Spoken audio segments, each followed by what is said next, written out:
knowledge of news and trends and aspects in their immediate world and in the greater world. And everybody has heard of computer networking, and in a similar sense, the term computer networking refers to linking multiple devices so they can readily share information and software resources. In human systems, we're talking about connecting people so that we can share information and share resources.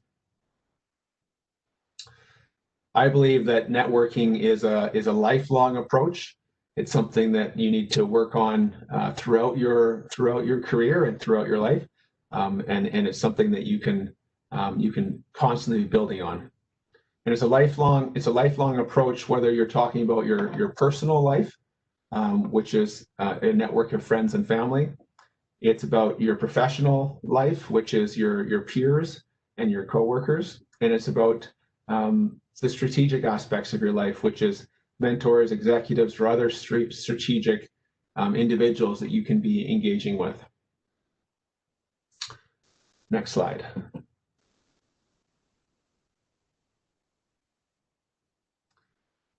So I believe this quote really resonates with me, and I'm not even sure if it's really a quote so much as a saying, but it doesn't matter what you know, it matters who you know. And I've had many debates with people about how true this is, but I believe it's very true that your network and the people that you know and engage with through your life are where your key opportunities come from. And I've got a couple of examples to share on that.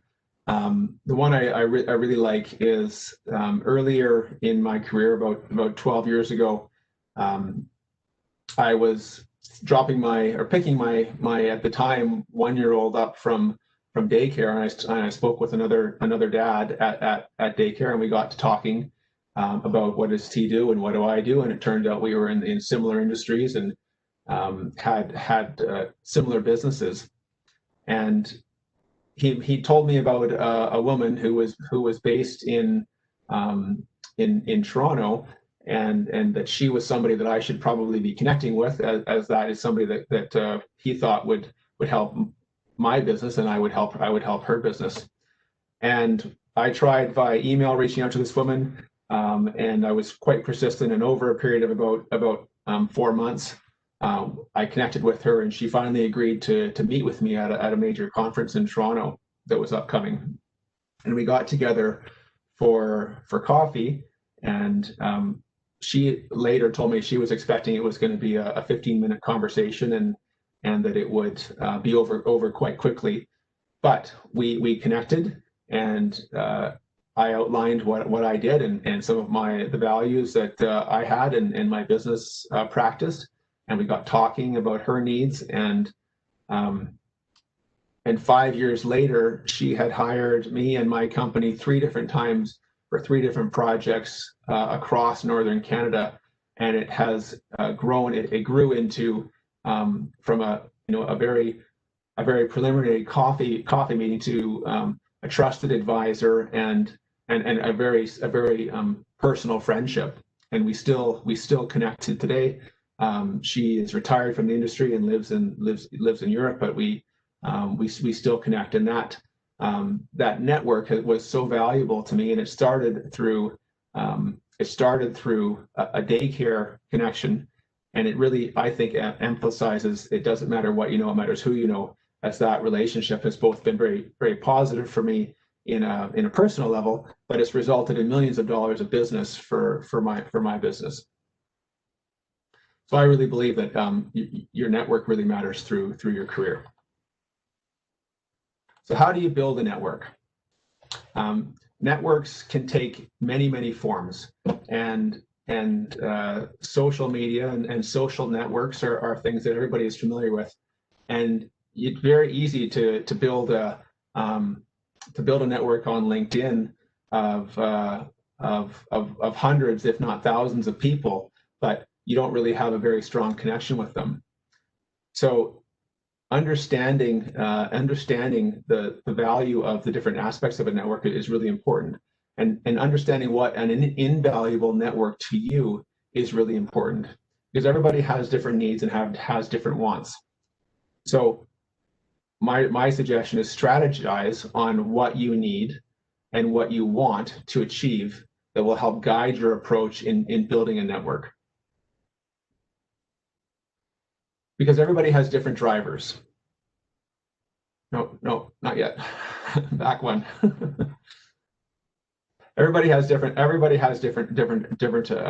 drivers. If you think of real estate agents, they need to know people who are selling homes, and they need to have a market presence. And LinkedIn could be a very good market builder for a realtor. But if you sit down and strategize on what you're hoping to achieve from your network, that can help you develop your approach. Are you looking for employment? Are you looking to engage with other subject matter experts and other peers in the technical discipline that you do? Are you looking to engage with a professor or other advisors for your career? Are you looking to learn industry information about the markets that you work in? Are you looking to change industries and trying to build bridges into other places? So it's important to really get strategic about how you want to build your network, and then thinking how you can leverage your existing network to help grow into those areas.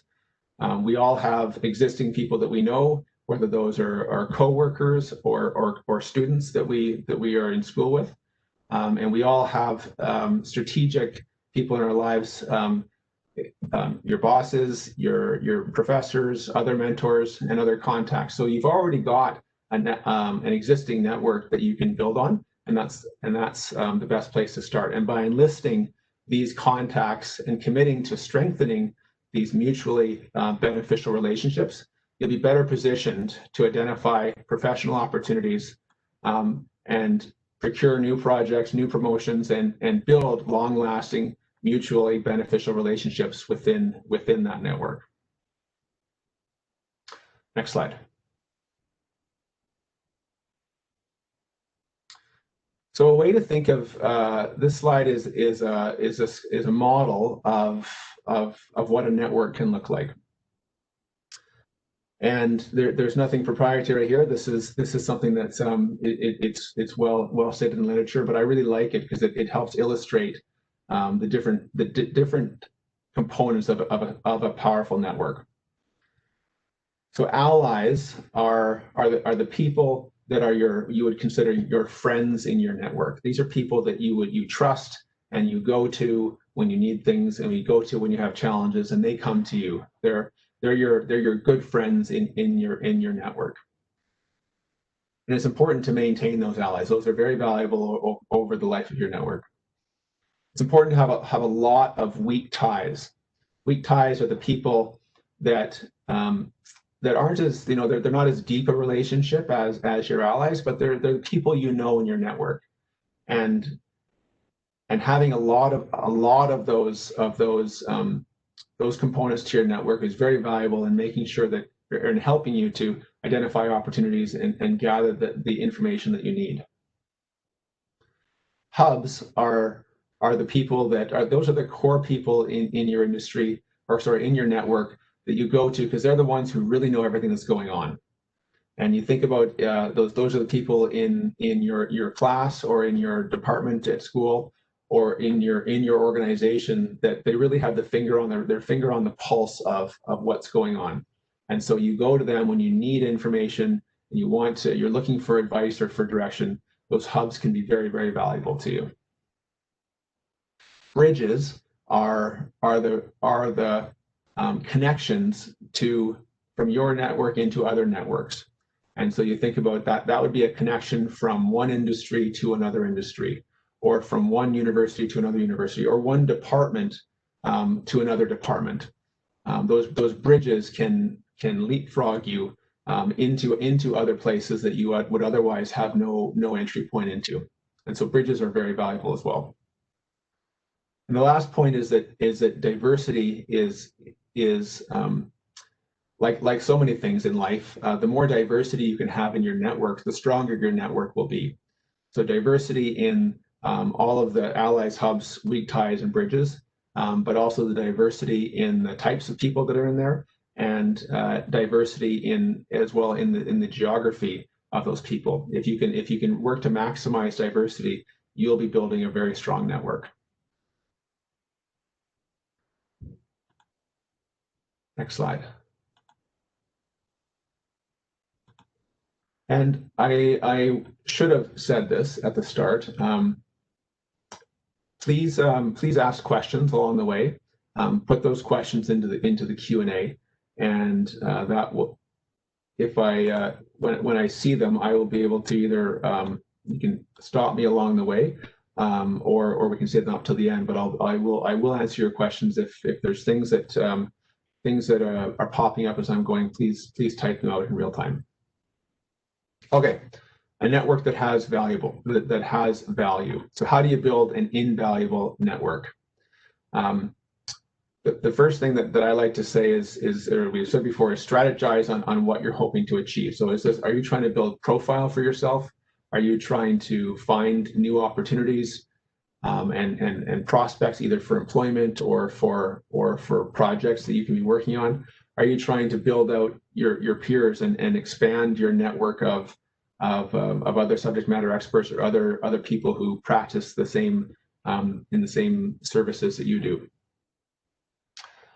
It's important to be goal-oriented. So I'm trying to grow my bridges, or I really need to identify some additional hubs in my network. What are those goals that you're trying to achieve? And if you are able to articulate those to yourself and document them, that will help you stay on track to working towards those goals. Input versus output is a recognition that it takes time and effort to build a network, and the more effort and the more time you put into your network, the stronger and more diverse your network is going to become. So the more you put into it, the more you're going to get out of it. And a key part of having a strong network is when your network sees you as a resource, and when you create value for your network. So in a way, what this point is illustrating is if you can think of how you fit into other people's networks, if you're able to demonstrate, if you're able to bring value to other people and other people's networks, that will make you a hub or a bridge for people, and they will be seeking you out. So if you become a valued resource to your network, that will become a valuable asset to you. And you can think of giving people time, that's valuable, giving people information, or connecting people. Be very aware of how you can create value for other people in your network, so that they'll want you to be in their network. The last point is to have some consideration on how to network with your target audience. So as you're thinking about building that valuable network, who are the people that you're targeting? Who are the people that are in your network? And how do those people want to be engaged with? And how do they need to be engaged with? So some individuals prefer indirect contact, such as email or text. And some individuals will want a more direct approach. They'll want you to phone them or video message them. And some may demand personal connection and personal interaction. And that could be, some people want to do that face-to-face over coffee. Some will be more receptive to doing that over a meal. Some people will want to do that in over drinks and in a bar. And other people won't like those. So the point is, it's understanding how your target network individuals want to be engaged with, and structuring your approach based on that. However, next slide. 8 months or 9-10 months ago, all of our worlds were impacted, and in a COVID world, and I think moving into a post-COVID world, networking has been turned upside down, almost literally. we have limited opportunities today for new connections. And why do I say that is there's virtually no opportunities right now for opportunistic networking. And what I mean by that is one of the best networking tools was to go to events and see who you would bump into. And you put a bunch of people from the similar industry or similar interests into a room together, you're going to find lots of people to network with. You're going to find lots of people that can be those allies or weak ties or hubs or bridges. You will have great opportunity to diversify your network. We don't have those that ability right now, and as a result, network building is much harder. This will change, but it's still going to be a while, as you all know. So building your network is much harder. Even maintaining your existing network takes a lot more effort than it used to. So we need to be more strategic to maintain that network, let alone build it. Fortunately, there is an increased need for social connectedness that has arisen from this self-isolation. So I think we're all experienced with working from home or working from our offices or from our schools with very few people around. And we are, I would say, desperate or certainly very much in need of social connectedness. And as a result, I'm finding that people are quite receptive to be engaged with. When I reach out to people asking for video or phone meetings, it's quite easy to get those meetings. So there is very much an opportunity because of this need for social connectedness. And then when we are meeting, and as you can see, I'm in my home office, there's a certain amount of relaxed formalities. Normally, I'd probably be talking to you from my office with a suit on, and I'd be very business focused, and it's just that things are more relaxed, and that's an opportunity for us to show up and engage with people differently. It makes for an ease of personal connection.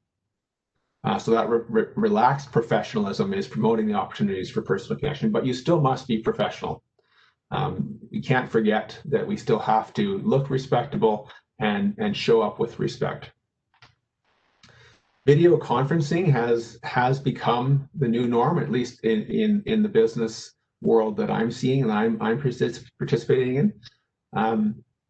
And working from home has become the standard. And I think this has actually been a really positive thing for networking because it gives you a glimpse into people's personal space and personal lives.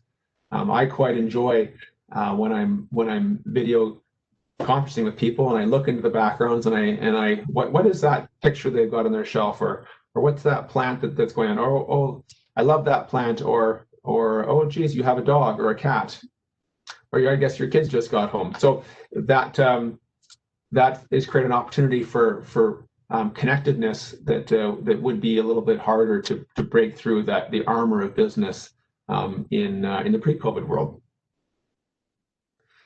So, and that always leads to casual dialogue, and people love to talk about themselves, and people love to talk about their families and their homes, and so it makes networking a little bit easier.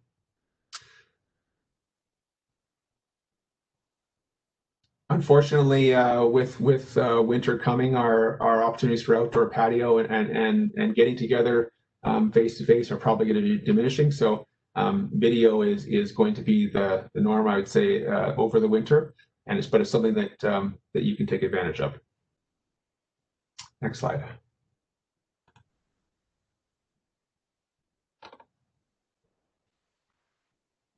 And so with video, strive for professionalism.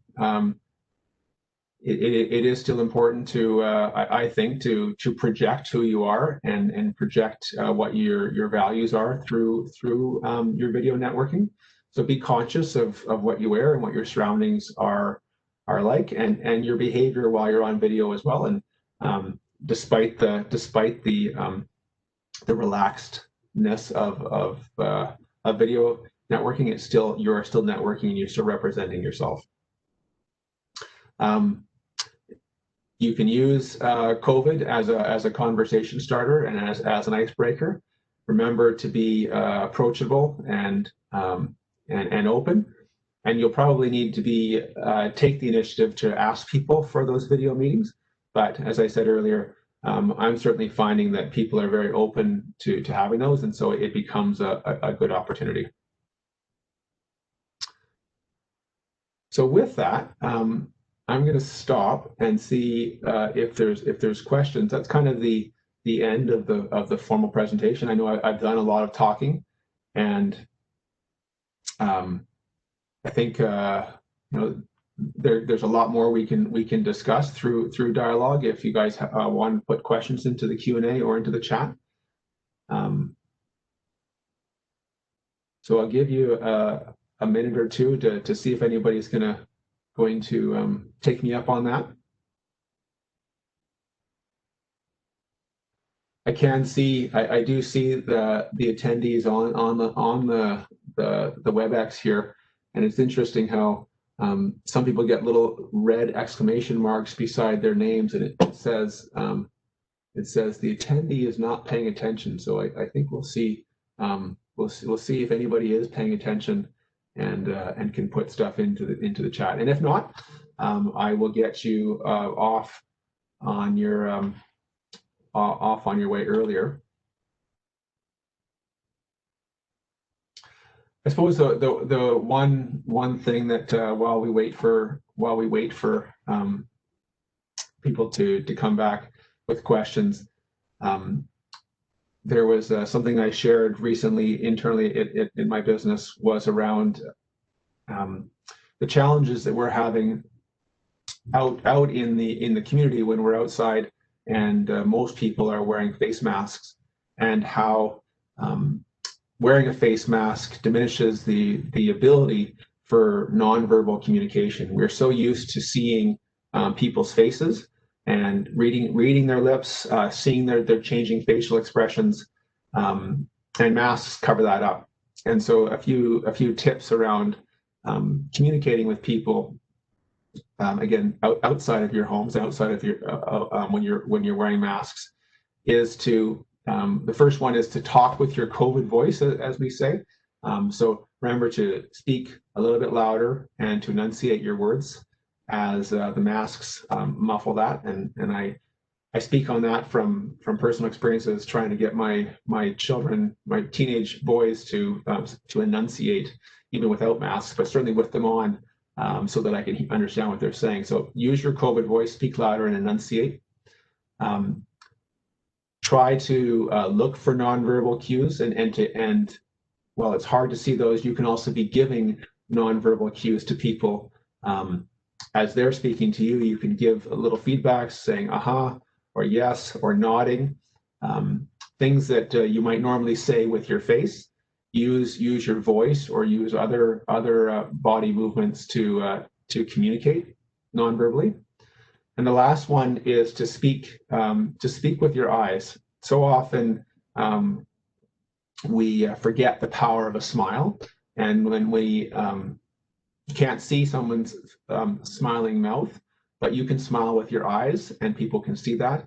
And for many of the people who are younger than I am, you may not have as many wrinkles, but when I smile, you can definitely see that I'm smiling. So leverage that smile face when you're smiling with your eyes. So I've got one question. Thank you for that. Besides LinkedIn, are there other professional networking sites? And I find that so yes and no, and I guess it depends on your industry. It depends on your sector or your the communities of which you're working to build that network in.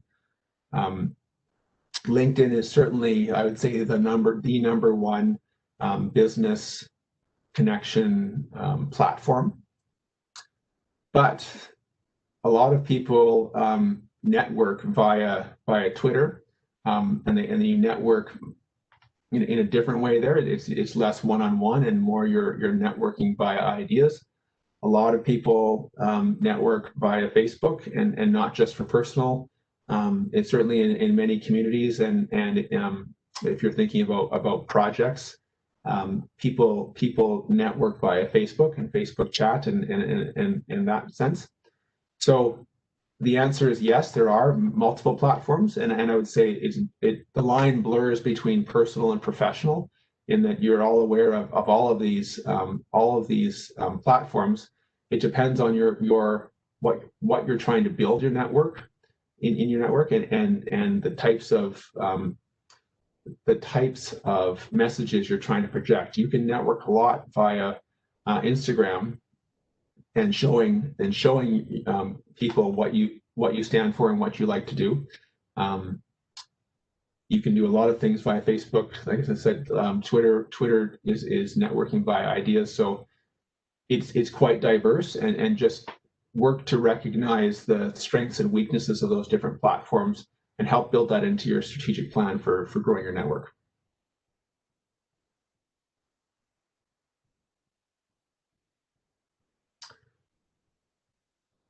So I think with that, that's the end of the questions. The one last slide we had here is there's one other webinar coming up for the Best in Class mini webinar series, how to start and progress your career within consulting. So there's a number of people from within Hemera that are going to talk next Monday. And so you can register through the Hemera website for that. And with that, I'd say thank you to everybody for joining and spending your time today. And good luck building your network, and I hope to talk to you soon. Bye-bye.